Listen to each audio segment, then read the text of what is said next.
So yes, we represent two different political ideologies, which we cannot come together. But of course, we are both human beings. We can talk at least.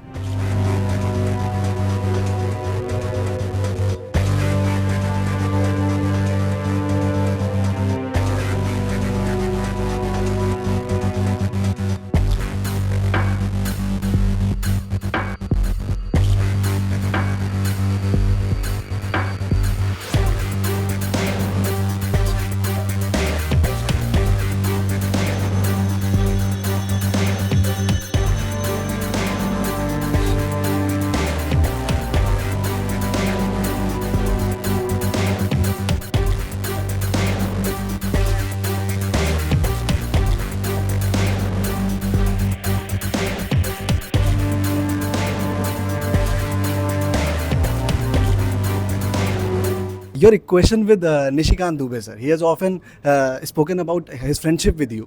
You both are in diametrically opposite ideologies and parties. But I want to know your version of the story. What is the really equation behind the scenes?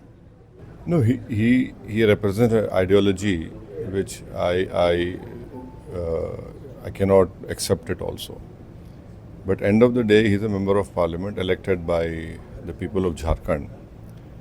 He's a four-time MP, and we happened to be on the same group after Operation Sindoor when we went to 4 different countries. And yes, but at that time we were representing the country and we had to put forward India's case against the terrorism being perpetrated by Pakistan, the killing of innocent people in Pahalgam.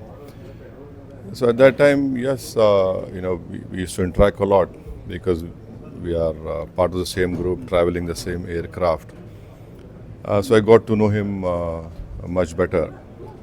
But the thing is that he is hardcore believer in the RSS ideology, which I don't accept.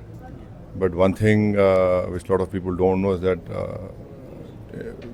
during UP elections, when my car was fired upon by some miscreants at the toll gate, he was the first person to meet me in the parliament and express his sadness, and he was very upset that this thing has happened. It was a genuine concern he had shown. So yes, we represent two different political ideologies, which we cannot come together, but of course we are both human beings. We can talk at least.